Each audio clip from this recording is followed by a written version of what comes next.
once had a teacher, the teacher of teachers. He changed the world for the better and made us better creatures. Oh Allah, we've shamed ourselves, we've strayed from Al-Mu'allim. Surely we've wronged ourselves, what will we say in front of it? Mu'allim, he was Muhammad sallallahu alayhi wa sallam. Muhammad, mercy upon. Assalamu alaikum wa rahmatullahi wa barakatuh. Salabat Layla minni al-aqla qultu ya Layla irhamil qatla innani haim wala khadim innani haim wala khadim ayyuhal laim khallini mahla salabat layla minni al-aqla salabat layla minni al-aqla qultu ya layla irhamil qatla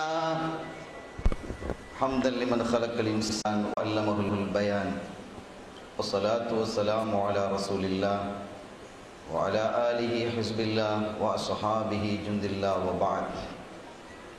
وقد قال الله تعالى في القرآن العظيم والفرقان المجيد أعوذ بالله من الشيطان الرجيم بسم الله الرحمن الرحيم إن الدين عند الله الإسلام. சங்கைக்குரிய சாதாத்மார்களே, மரியாதைக்குரிய ஷேக்மார்களே, மேன்மைக்குரிய உலமாக்களே, கண்ணியத்திற்குரிய பெரியோர்களே, அன்பு சகோதரர்களே, இந்த நிகழ்வை வானொலி அலைவரிசையின் மூலமாக கேட்டுக்கொண்டிருக்கக்கூடிய நேயர்களே, எல்லாம் வல்ல அல்லாஹுவின் பேரருளும் நபிகள் நாயகம் ஸல்லல்லாஹு அலைஹி வஸல்லம் அவரது நல்லாசியும் நம் அத்தனை பேர் மீதும் நிலவுமாக.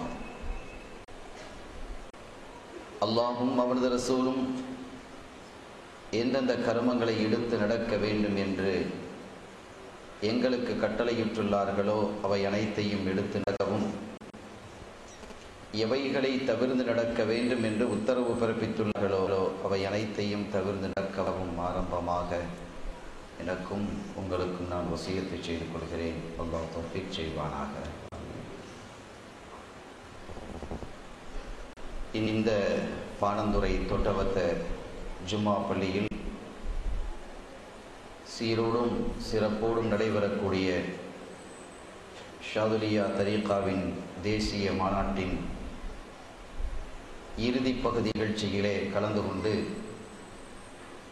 உரை நிகழ்த்தக்கூடிய பாக்கியம் கிடைத்தமை குறித்து வல்லவனாம் அல்லாஹுவை நெஞ்சார வாழ்த்தி எனது வார்த்தைகளை துவக்கம் செய்கிறேன். அல்ஹம்துலில்லாஹ் வஷ்ஷுக்ருலில்லாஹ். தரப்பட்ட தலைப்பு என்பது பல பொருள்களை உள்ளடக்கிய தலைப்பு. தரப்பட்ட நேரத்திற்குள் இவைகளை நான் மாத்திரமல்ல யாரும் சொல்லி முடித்துவிட முடியாது. ஆனாலும் இருக்கும் சில விடயங்களை முறையாக தெளிவுபடுத்துவதற்கான ஒரு முனைப்போடு இன்ஷா அல்லாஹ் எனது உரையை நான் அமைத்துக் கொள்கிறேன். அல்லாஹ் அதற்கு துணை செய்வானாக.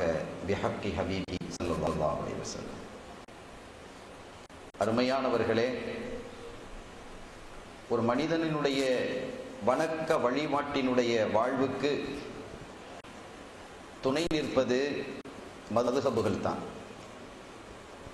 மதுஹபுகள் இல்லாமல் ஒரு மனிதன் அமல் செய்ய முடியும், வணக்க வழிபாடுகளை நிறைவுபடுத்த முடியும், செம்மைப்படுத்த முடியும், செயல்படுத்த முடியும் என்று யாராவது அது சொன்னால் அது உண்மைக்கு மாற்றமானது.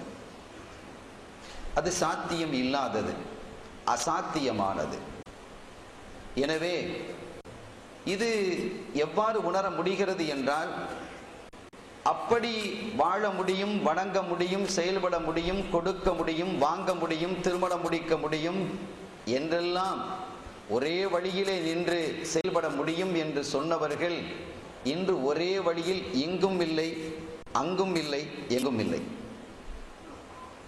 யாருக்காவது ஒரே வழி இருக்கிறதா? ஒரே மதுஹபில் இருக்க வேண்டும். அந்த மதுஹபு கிதாபுல்லாஹி வ சுன்னத்து ரசூலிஹி ஸல்லல்லாஹு அலைஹி வஸல்லம் என்று சொன்ன அந்த மதுஹபில் சொன்னவர்கள் நிற்கிறார்களா? முடிகிறதா? ஒரே வழியில் அவர்களுக்கு செயல்பட முடிகிறதா? எத்தனை வேறுபாடுகள்! மதுஹபுகளில் இல்லாத வேறுபாடுகளும் அவர்களில் வந்திருக்கிறது. மதுஹபுகளிலே இல்லாத வேறுபாடுகளும் கூட அங்கே வந்திருக்கிறது.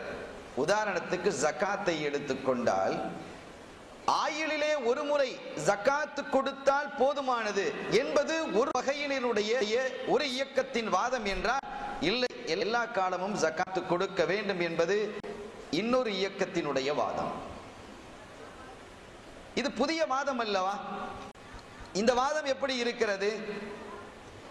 பிஸ்மியை ஓத வேண்டும், பிஸ்மியை ஓதக்கூடாது என்று மதுஹபுகளிலே கருத்து வேறுபாடுகள் இருக்கிறது. வேறுபாடு ஒன்றும் இஸ்லாத்திற்கு முரணானது அல்ல என்பதை நாம் தெரிந்து கொள்ள வேண்டும். வேறுபாடுகள் இஸ்லாத்திற்கு முரண்பாடானதா? ஃபவஹம்னாஹா சுலைமான் என்கிறான் அல்லாஹ். ஒரு விவகாரம் தாவூத் நபி அலைஹிஸ்ஸலாம் அவர்களிடத்தில் வருகிறது. அவர்கள் ஒரு தீர்ப்பு செய்கிறார்கள். அந்த தீர்ப்புக்கு மாற்றமாக அவர்களுடைய அருமை மகனார் சையதுனா சுலைமான் அலைஹிஸ்ஸலாம் அவர்கள் இன்னொரு தீர்ப்பு செய்கிறார்கள். அது ஒரு வகை தீர்ப்பு. விவரித்து சொல்வதற்கான காலங்கள் நேரங்கள் போதாது. அடிப்படை விஷயங்களை மாத்திரம் நான் இங்கே எடுத்துச் சொல்கிறேன். தீர்ப்பு இரண்டு வகையாக இருக்கிறது. அல்லாஹ் சொல்லும் பொழுது வவஹம்னாஹா சுலைமான், சுலைமான் அலைஹிஸ்ஸலாம் அவர்களுக்கு விவேகத்தை கொடுத்தோம் என்கிறான். தாவூத் அலைஹிஸ்ஸலாம் அவர்கள் செய்த தீர்ப்பை தவறு என்று சொல்லவில்லை. இதுதான் குர்ஆனினுடைய பூங்கு, அதனுடைய உசூல். ரெண்டுக்கும் இடையில வித்தியாசத்தை பார்க்கணும். சில ஹதீதுகளை அஸஹ் என்று போடுவாங்க. அஸஹ் என்று சொன்னால் மற்றவை எல்லாம் என்ன, லைஃபா? அஸஹ்க்கு முகாபலால என்ன இருக்கும்? சஹீஹ் என்பது. இது மிகச்சரி என்றால் அது சரி என்பது. சஹீஹுக்கு எதிராக இருப்பதுதான் லைஃப் என்பது. உசூலிலே இதையெல்லாம் சொல்லித் தருவார்கள். இங்கே திறமை மிகுந்த உலமாக்கள் இங்கே அமர்ந்திருக்கிறார்கள், அவர்களுக்கு அது புரியும். எங்கிருந்தோ கேட்பவர்களுக்கு கருத்து வேறுபாடான உலமாக்களும் இருப்பார்கள், அவர்களுக்கும் இது புரியும்.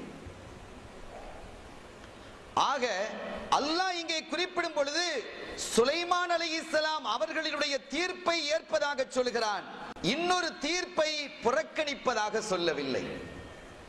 அதுவும் சரி, இது மிகச்சரி. எனவே வேறுபாடு, இந்த வேறுபாடு என்பது எல்லா நபிமார்களுடைய காலத்திலும் இருந்திருக்கிறது. கண்மணி ஸல்லல்லாஹு அலைஹி வஸல்லம் உடைய காலத்திலே இருந்திருக்கிறது. இன்னொரு உங்களுக்கு நான் சொல்லவா? சையதுனா உமர் இப்னு கத்தாப் ரலியல்லாஹு தஆலா அன்ஹு அவர்களினுடைய கருத்தில் இருந்து 30க்கும் மேற்பட்ட கருத்துக்கு மாற்றமான கருத்தை அவர்களினுடைய மகனார் சையதுனா இப்னு உமர் ரலியல்லாஹு தஆலா அன்ஹு அவர்கள் அறிவித்திருக்கிறார்கள். கிதாபுகளிலே பதிவாகி இருக்கிறது. அது ஒன்றும் பெரிய விவகாரமான ஒரு விஷயம் அல்ல. இந்த தொட்டவத்த பள்ளிக்கு எப்படி போவது? புதிய ரோட்டு வழியாகவும் வந்து அப்படி வரலாம், பழைய ரோட்டு வழியாகவும் வரலாம். வரலாமே, ரெண்டு வழி. இது சுருக்கமாக இருக்கும். பழைய ரோட்டின் வழியாக வந்தால் அது சுருக்கமாக இருக்கும். புதிய ரோட்டு கொழும்பில் இருந்து வரும் பொழுது, இங்க காலியிலிருந்து வரணும், இப்படிதான் வரணும். காலியிலிருந்து வருது புதிய ரோட்டு வந்தா அது சுத்து, அப்படி வந்தா அது சுத்து, கொழும்பிலிருந்து வந்தா இது சுத்து, இப்படி எல்லாம் இருக்கிறது. ஆக இரண்டு வழி இருப்பது போன்று சில விஷயங்களை செய்வதற்கு மூன்று வழியும் இருக்கலாம், நான்கு வழியும் இருக்கலாம். நான்கு வழிச்சாலை இது. இந்தியாவிலே மிகப்பெரிய ரோடுகளை போட்டுக் கொண்டிருக்கிறார்கள். இன்று இந்தியா முழுவதற்கும் வாகனங்களை வேகப்படுத்தி செல்வதற்காக செய்து கொண்டிருக்கிறார்கள். இந்த சாலைக்கு பேரே நான்கு வழிச்சாலை. இதைத்தான் நம்முடைய இமாம்கள் அப்பவே செய்து தந்தாங்க. நீங்கள் இறைவனை அடைவதற்கு இந்த நான்கு வழிகள் இருக்கிறது. ஏன் முடியாது? கண்மணி ஸல்லல்லாஹு அலைஹி வஸல்லம் அவர்கள் சஹாபிகளை அனுப்புகிறார்கள், பனு குறைலாவுக்கு நீங்கள் விரைந்து செல்லுங்கள், நீங்கள் தொழுவது கூட அங்கே போய் தொழுங்கள். எங்க போய் தொழ சொல்றாங்க? அசர் தொழுகையை நீங்கள் பனு குறைலாவில் சென்று தொழுங்கள் என்று கண்மணி ஸல்லல்லாஹு அலைஹி வஸல்லம் அவர்கள் அறிவிக்கிறார்கள். இந்த ஹதீஸ் இப்னு உமர் ரலியல்லாஹு அன்ஹு அறிவிக்கிறாங்க, புகாரியில் இடம்பெற்றிருக்கிறது. இந்த ஹதீஸை கொஞ்சம் நீங்க பாருங்க. சஹாபிகள் புறப்பட்டு செல்கிறார்கள். புறப்பட்டு செல்லும் பொழுது ஃபஅதரக பஅதுஹும் அல்-அஸ்ர ஃபி த்தரீக், வழியில அசர் நேரம் வந்துடுச்சு. ஸல்லல்லாஹு எங்க தொலைச்சாங்க? இந்த ஹதீதை விளங்குவதற்கு என்று ஒரு தனி அறிவு வேணும். ஹதீதை விளங்குவதற்கு என்று தனி அறிவு வேண்டும், தனி சிந்தனை வேண்டும், தனி பார்வை வேண்டும், தனி கேள்வி வேண்டும். நான் பேசுவதையும் அப்படியே நீங்கள் கேட்பீர்கள், ரசூல் ஸல்லல்லாஹு அலைஹி வஸல்லம் அவர்கள் பேசுவதையும் அப்படியே கேட்பீர்களா? சஹாபிகள் அப்படியா கேட்டாங்க? நான் ஒரு செய்தியை சொல்லிக்கிட்டு இருப்பேன், சும்மா யார்ட்டையோ கதைச்சிக்கிட்டு இருப்பேன், அவர் எழுதிக்கிட்டே சொல்லுங்க ஹஸ்ரத், நான் கேட்குறேன், எனக்கு விளங்குது கேட்குறேன், சொல்லலாம் இல்லை? என்னுடைய நண்பர்கள் சொல்லலாம், மாணவர்கள் கூட ஒரு வேலை சொல்லலாம். சொல்லுங்க எனக்கு விளங்குது உஸ்தாத், நான் எழுதிக்கிட்டு இருக்கேன், அவசரமான வேலை, நான் எழுதிக்கிட்டு கொண்டு இருக்கிறேன், நீங்க சொல்லுங்க. ஸல்லல்லாஹு அலைஹி வஸல்லம் அவர்கள் பேசினால் அப்படி செய்ய முடியுமா? அது ஹராம். வேறு பார்வைகளை வேறு பகுதிக்கு செலுத்தக்கூடாது. அவர்களினுடைய சொல்லும் செயலும் இந்த உலகத்தினுடைய முக்கு மூளைகளுக்கு முடுக்குகளுக்கு செல்ல வேண்டும் என்பது அல்லாஹ்வினுடைய விருப்பம். அதை தங்களுடைய இதயத்திலே ஏற்பவர்கள் எப்படி வேண்டும், எப்படி இருந்தார்கள் சஹாபிகள்? வரலாற்றுகளிலே ஹதீதுகளிலே பார்க்க முடிகிறது. அவர்கள் அமர்ந்திருந்தால், கண்மணி நாயகத்திற்கு முன்பாக அமர்ந்திருந்தால் சிலைகளை போன்று அமர்ந்திருப்பார்களாம். சில சமயம் அது சிலையோ என்று எண்ணி பறவைகள் மேலே வந்து அமரும். எனவே கண்மணி நாயகம் ஸல்லல்லாஹு அலைஹி வஸல்லம் அவர்கள் பேசுவதையும் அவர்கள் செயல்படுத்துவதையும் கண்காணிப்பது என்பது நம்மை கண்காணிப்பது போன்ற அல்ல, இருக்கக்கூடாது, இருக்க முடியாது. இல்லை என்றால் இது சமுதாயம் வழி தவறி போய்விடும். சஹாபிகள் அதில் கவனமாக இருந்தார்கள். சஹாபிகள் புறப்பட்டு செல்கிறார்கள் பனு குறைலா இருக்கக்கூடிய பகுதிக்கு. ஃபஅதரக பஅதுஹும் அல்-அஸ்ர், அஸ்ர் தொழுகை வந்து விடுகிறது. சில பேர் சொல்றாங்க வகால பஅதுஹும் லா நுஸல்லி ஹத்தா நஅதியஹா. அதுல பல பேர் சொல்றாங்க இல்ல நாம பனு குறைலால போய் தான் தொழணும் அப்படிதான் சொன்னாங்க. பனு குறைலாவில் போய்த்தான் நாம் தொழ வேண்டும் என்று சில சஹாபிகள் குறிப்பிடுகிறார்கள்.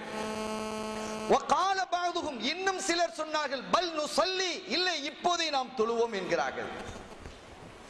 சொல்லிட்டு அவங்க ஒரு வார்த்தையை சொல்றாங்க பாருங்க, அதுதான் ஹதீஸினுடைய உசூல். அதோடு அந்த சிலர் நிற்கவில்லை. சிலர் சொன்னது கண்மணி ஸல்லல்லாஹு அலைஹி வஸல்லம் அவர்கள் பனு குறைலாவிலே போய் அஸர் தொழச் சொல்லி இருக்கிறார்கள், எனவே அங்க போய் தொழுவோம். இன்னும் சிலர் சொன்னார்கள் பல் நுஸல்லி, இல்லை இங்கேயே நாம் தொழுவோம். ஏன் தெரியுமா? அதற்கு சபப் அவங்க சொல்றாங்க லம் யுரத் மின்னா ஸாலிக், அப்படி அங்கு தொழ வேண்டும் இங்கு தொழ வேண்டும் என்பதெல்லாம் இந்த நபிகள் ஸல்லல்லாஹு அலைஹி வஸல்லம் அவர்களுடைய வார்த்தையில் நாடப்படவில்லை. இதுல என்ன இருக்கு? சரி, இதை சொல்லி முடிச்சுக்கணும் இந்த ஹதீதை. இப்படி சிலர் தொழுதார்கள், சிலர் அங்கு தொழுதார்கள். வேறுபாடு வந்ததா இல்லையா? பனு குறைலாவில் தொழுங்கள் என்பது நபிகள் ஸல்லல்லாஹு அலைஹி வஸல்லம் அவர்களுடைய கட்டளை. பனு குறைலா என்ற பகுதிக்கு செல்லும்